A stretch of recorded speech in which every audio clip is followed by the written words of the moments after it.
कहानी में यूना नाम की एक लेडी को दिखाया जाता है जो अपने घर में अपने हस्बैंड की डेड बॉडी के सामने बैठी होती है। उसके हस्बैंड के मुंह को किसी ने ग्लू से पूरी तरह से चिपका दिया है, जिस वजह से उसकी मृत्यु हो गई। जल्दी पुलिस यूना को पकड़ कर ले जाती है, क्योंकि पुलिस को लगता है कि उसी ने अपने हस्बैंड को मारा है। यूना भी एक्सेप्ट कर लेती है कि वही मुजरिम है, उसने अपने हस्बैंड को मारा, इसीलिए जल्दी उसको सजा हो जाएगी। पर सजा होने से पहले कोर्ट में उसकी सुनवाई है। उसके लिए एक सरकारी वकील अपॉइंट किया जाता है, जिसका नाम ली है। ली यूना से मिलने जेल में जाता और कहता है कि मुझे पता है कि तुम्हारा हस्बैंड बहुत ज्यादा अब्यूसिव था, वो तुम पर अत्याचार किया करता था, तुम्हारे साथ जबरदस्ती भी करता था। मुझे पता है कि तुमने अपने हस्बैंड को उस रात को नहीं मारा, क्योंकि उस रात को तुम शायद घर पर नहीं थी। मैंने तुम्हारे जानने वाले कई लोगों से पूछताछ की, सब ने मुझे यही कहा कि यूना कभी किसी को मार नहीं सकती, और अगर तुमने कत्ल नहीं किया तो तुमने कत्ल का इल्जाम अपने ऊपर क्यों लिया। यूना बस यही कहती है कि कत्ल मैंने किया है, इससे ज्यादा मैं तुम्हें कुछ नहीं बता सकती। ली कहता है कि मुझे तुम्हारी डायरी से एक नशीले पदार्थ के बारे में पता चला है, जिसके सेवन से किसी को भी बेहोश किया जा सकता है, और उसी नशे का इस्तेमाल करके तुम्हारे हस्बैंड को मारा गया है, पर मैं जानता हूं कि वो तुम नहीं हो। दरअसल ली की अंतरात्मा उसे कह रही होती है कि यूना बेगुनाह है, इसीलिए वो उसके केस को लड़कर उसे बाइज्जत बरी करवाना चाहता है। इसके बाद यहाँ से ली निकल जाता है। ली को ये भी पता चलता है कि यूना के हस्बैंड के नाम बहुत सारी पॉलिसीज थी, और अब उन सब पॉलिसीज का पैसा यूना को मिलेगा, इसीलिए सबका शक उसी के ऊपर होता है। तभी उसे एक बुक मिलती है, जिसके अंदर एक बुक मार्कर होता है। उस पर एक लाइन हाईलाइट की गई होती है कि मैं तुम्हारे साथ हूँ। ये बुक उसे हवाना नाम के बुक स्टोर से भेजी गई थी। उस बुक को लेकर वो जाता है यूना के पास और कहता है कि ये बुक तुम्हें किसने भेजी है, पर यूना उसकी बात का कोई जवाब नहीं देती। और जब वो उठकर जा रही होती है, तभी उसे ली कहता है कि तुम्हारी बेटी बहुत छोटी है, अगर तुम्हें सजा हो गई तो तुम्हारी बेटी का क्या होगा। ये सुनकर यूना सोच में पड़ जाती है। जल्दी उसे कोर्ट में जज के सामने पेश किया जाता है। सारे सबूत उसके खिलाफ हैं। उसने खुद भी एक्सेप्ट किया है कि उसी ने अपने हस्बैंड को मारा है, पर आज वो जज के सामने मना कर देती है कि मैंने अपने हस्बैंड को नहीं मारा। ये बात सुनकर ली को बहुत खुशी होती है। साथ ही जज कहती है कि आज इस केस का फैसला नहीं होगा, वो एक दूसरी तारीख देती है, और तब तक ली के पास वक्त है। वो सच्चाई को सामने लाना चाहता है। यूना ली से कहती है कि मुझे अपनी बेटी की बहुत चिंता है, मैं चाहती हूँ कि एक बार तुम मुझसे मिल लो। और इसके बाद ली उसके लिए टॉयज लेकर उसके घर जाता है। वो नहीं बताता कि वो उसकी मॉम का वकील है। वो कहता है कि मैं तुम्हारी मॉम का फ्रेंड हूँ। वो देखता है कि उसकी बेटी बहुत ज्यादा डरी हुई है, वो बहुत कम बात करती है। ली बेटी से बहुत उम्मीदें थी कि उसे केस के बारे में बहुत कुछ पता चल सकता है, पर वो वहां से उठकर चली जाती है और जल्दी कोर्ट की तारीख आ जाती है। ली जज से कहता है कि हम इस केस में कोई जल्दबाजी नहीं कर सकते। साथ ही वो जज को टेप दिखाता है, जिसमें डिटेक्टिव यूना से कह रहा होता है कि तुमने अपने हस्बैंड को मारा है, इस बात को तुम्हें एक्सेप्ट करना होगा। वीडियो रिकॉर्डिंग को देखकर ऐसा लग रहा होता है जैसे कि डिटेक्टिव यूना को अपने जुर्म को एक्सेप्ट करने के लिए फोर्स कर रहा है। और अब यूना सबको बताती है कि मेरे हस्बैंड का जिस रात को कत्ल हुआ, उस रात को हर रोज की तरह उसने मुझे बहुत बुरी तरह से मारा। साथ ही उसने मेरी मर्जी के बिना मेरे साथ जबरदस्ती की। उसने नशीले पदार्थों का सेवन किया, जिस वजह से वो बेहोश हो गया, और जब वो बेहोश हुआ तो मैं घर से निकल गई। और जब कुछ घंटों के बाद मैं घर वापस लौटी तो मैंने देखा कि किसी ने मेरे हस्बैंड को मार दिया है। उन्हें किसने मारा मुझे कुछ नहीं पता। दूसरा वकील कहता है कि यूना झूठ बोल रही है, उसके हस्बैंड ने उसे नहीं मारा था, क्योंकि घर का सारा सामान ज्यों का त्यों था। अगर इन दोनों के बीच में झगड़ा हुआ होता तो घर का सामान बिखरा हुआ होता।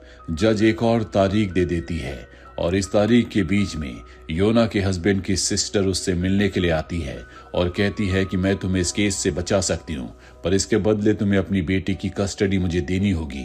यूना अपनी बेटी से बहुत प्यार करती है, इसीलिए वो साफ साफ मना कर देती है। पर यूना को पता चलता है कि पहले उसने उसकी बेटी की कस्टडी को फाइल कर दिया है। उसके जाने के बाद यूना को एक बार फिर से वो रात याद आती है, जिस रात को उसके हस्बैंड का कत्ल हुआ था, और रात की तरह उसके हस्बैंड ने उस रात को उसे बहुत बुरी तरह से मारा था। जिसके बाद उसके साथ कई बार उसने जबरदस्ती की। उसने बहुत ज्यादा नशा कर लिया था, जिस वजह से वो बेहोश हो गया और घर से निकलने से पहले उसने अपने हस्बैंड को नशे की एक और डोज दे दी थी। और उसकी बेटी ऊपर से सब कुछ देख रही थी। ये सारी बातें याद करते हुए वो अपना कंट्रोल खो बैठती है, अपने हाथों को जोर जोर से मारना शुरू कर देती है, जिस वजह से उसे हथकड़ियां लगा दी जाती है। अगले दिन ली जब उससे मिलने के लिए आता है तो योना कहती है कि मुझे बचा लो, वरना वो मेरी बेटी को हमेशा के लिए मुझसे छीन लेंगे। अगले दिन एक बार फिर से योना को कोर्ट में जज के सामने पेश किया जाता है। आज यहाँ पर एक नया गवाह होता है जो कि पार्किंग लॉट में काम करता है। वो गवाही देता है कि जिस रात को योना के हस्बैंड का कत्ल हुआ था, उसी रात को मैंने योना को पार्किंग लॉट में गाड़ी के अंदर किसी के साथ इंटीमेट होते हुए देखा था। दूसरा वकील कहता है कि योना हमेशा से अपने हस्बैंड को धोखा दे रही थी, वो एक चीटर है और जब ये बात उसके हस्बैंड को पता चली तो उसने अपने हस्बैंड का कत्ल कर दिया ताकि उसके मारे जाने के बाद उसकी प्रॉपर्टी, पैसा, सब कुछ योना को मिल जाए। यहाँ पर ली योना से पूछता है कि उस रात को पार्किंग लॉट में तुम्हारे साथ कौन था, पर योना उसकी ये बात दूसरे वकील के फेवर में जाती है, जिससे ली को बहुत दुख होता है। अगले दिन ली को पता चलता है कि योना के हस्बैंड की जो सिस्टर है वो एक पेट हॉस्पिटल चलाती है, जहां पर डॉग्स को ट्रीट करने के लिए एक खास तरह की नशीली दवा दी जाती है। और ये नशीली दवा वही होती है जो कि योना के हस्बैंड ने उस रात को ली थी, जिस रात को उसका कत्ल हुआ था।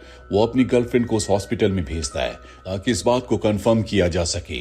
उसकी गर्लफ्रेंड हॉस्पिटल में जाती है और उसे पता चल जाता है कि ये बात सच्ची है।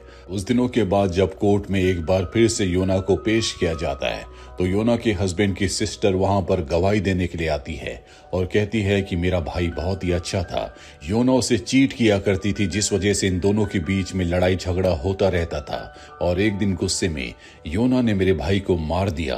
और अब ली योना के हस्बैंड की सिस्टर से कहता है कि तुम योना की बेटी की कस्टडी लेना चाहती हो, जिसके लिए तुमने फाइल किया है, और ऐसा तुम इसलिए कर लो क्योंकि उसकी पूरी की पूरी प्रॉपर्टी, पैसा, सब कुछ तुम्हें मिल जाए, क्योंकि अब वो सब कुछ उसकी बेटी के नाम है। मैंने पता लगाया है कि कुछ वक्त पहले तुमने अपने भाई की पॉलिसीज के बारे में भी चेक करवाया था, जिसका मतलब ये है कि तुम्हारे भाई की मृत्यु से तुम्हें भी फायदा होने वाला था। वैसे भी तुमने अपने भाई से अपने काम के लिए पैसे मांगे थे, जो उसने देने से मना कर दिया था। साथ ही वो नशीला पदार्थ जिसे लेने के बाद तुम्हारे भाई को मारा गया था, तुम्हारे हॉस्पिटल में इजीली अवेलेबल है।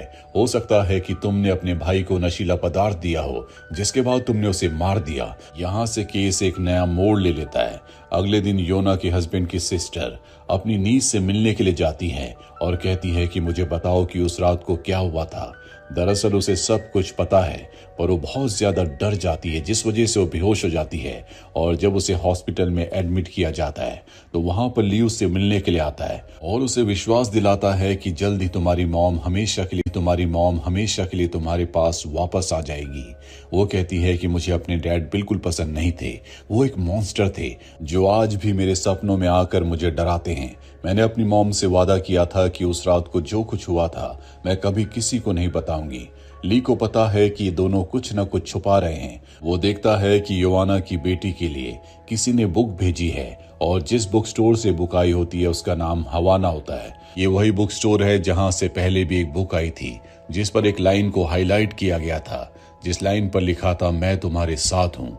ली उस बुक स्टोर में जाता है जहां पर वो देखता है कि बुक स्टोर में योना की फोटो लगी है। उसे लगता है कि बुक स्टोर का जो ओनर है उसी के साथ योना का अफेयर है। वो योना से मिलने जाता है और उसे बताता है कि तुम्हारे कत्ल हुआ था, वो किसी के साथ इंटीमेट हो रही थी। और जब वो पता लगाता है तो उसे पता चलता है कि ये ऑडी किसी और की नहीं बल्कि जज की है, जो सच्चाई जानकर उसके होश उड़ जाते हैं। और अब अगली सुनवाई के दिन वो जज से कहता है कि मैं आपसे कुछ सवाल पूछना चाहता हूँ, जिसके बाद जज को कटघरे में आना पड़ता है और अब इस केस के लिए दूसरा जज अपॉइंट किया जाता है। जज कहती है कि शायद मुझे यहाँ पर पहले आ जाना चाहिए था। जिस रात को योना के हस्बैंड का कत्ल हुआ उस रात को वो मुझसे मिलने के लिए आई थी, हम दोनों एक दूसरे से बहुत प्यार करते हैं। मैंने योना से कहा था कि तुम अपने हस्बैंड को छोड़ दो और मेरे साथ हमेशा के लिए चलो, और उसने ऐसा करने से मना कर दिया क्योंकि वो नहीं चाहती थी कि उसकी वजह से मेरी जान को खतरा हो। उसे पता था कि उसका हस्बैंड बहुत ही खतरनाक है। वो ये भी बताती है कि हम दोनों पहली बार हवाना बुक स्टोर में मिले थे और कब हमारी दोस्ती प्यार में बदल गई हम दोनों को पता ही नहीं चला। दरअसल इन दोनों को ही बुक्स पढ़ने का शौक था और जज ही वो इंसान है जिसने योना और उसकी बेटी के लिए बुक्स भेजी थी। जज की गवाही से साबित हो जाता है कि उस रात को, जिस रात को योना के हस्बैंड का कत्ल हुआ था, वो जज के साथ थी, जिससे साबित होता है कि योना बेकसूर है, कातिल कोई और है। लेकिन वो कौन है, इस बात से ली को कोई फर्क नहीं पड़ता। वो सिर्फ योना को निर्दोष साबित करना चाहता था और अब उसे बाइज्जत बरी कर दिया जाता है। जिसके बाद ये घर वापस आ जाते हैं। योना देखती है कि उसकी बेटी ने दीवार पर एक मॉन्स्टर की फोटो लगा रखी है जो कि उसके डैड को रिप्रेजेंट करती है, क्योंकि उसके डैड हर रात को जोर जोर से चिल्लाते हुए योना को बुरी तरह से मारा करते थे, जिस वजह से वो सहम जाती थी। उसे अपने डैड की आवाज से डर लगता था। उस रात को भी यही हुआ था। उसके डैड ने योना को बुरी तरह से मारा, उसके साथ जबरदस्ती की, जिसके बाद वो बेहोश हो गए। योना ने उसे एक्स्ट्रा डोज दी और वो पार्किंग लॉट में जज से मिलने के लिए चली गई ताकि उसके हस्बैंड को जल्दी होश ना आए। उसकी बेटी घर पर ही थी, जो ये बिल्कुल नहीं चाहती थी कि उसके डैड होश में आने के बाद एक बार फिर से जोर जोर से चिल्लाएं। इसीलिए उसके पास जो स्ट्रॉन्ग ग्लू था उसने अपने डैड के पूरे मुंह पर लगा दिया, जिस वजह से उनकी मृत्यु हो गई।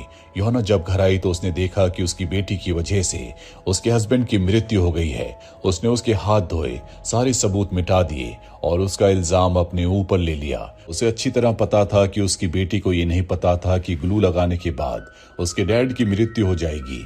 वो मासूम थी, उसने सिर्फ डर की वजह से ऐसा किया था और अब सब कुछ ठीक हो चुका है। हालांकि ली को ये बात पता होती है कि योना की बेटी ने सब कुछ किया है, पर उसे इस बात से कोई फर्क नहीं पड़ता। उसे पता है कि उसके डैड एक अच्छे इंसान नहीं थे, वो उसे कभी अच्छी परवरिश नहीं दे सकते थे। साथ ही अब जज और योना दोनों के दोनों एक साथ हैं और ये दोनों मिलकर योना की बेटी को पालेंगे। इसी के साथ ये फिल्म, ये कहानी यहीं पर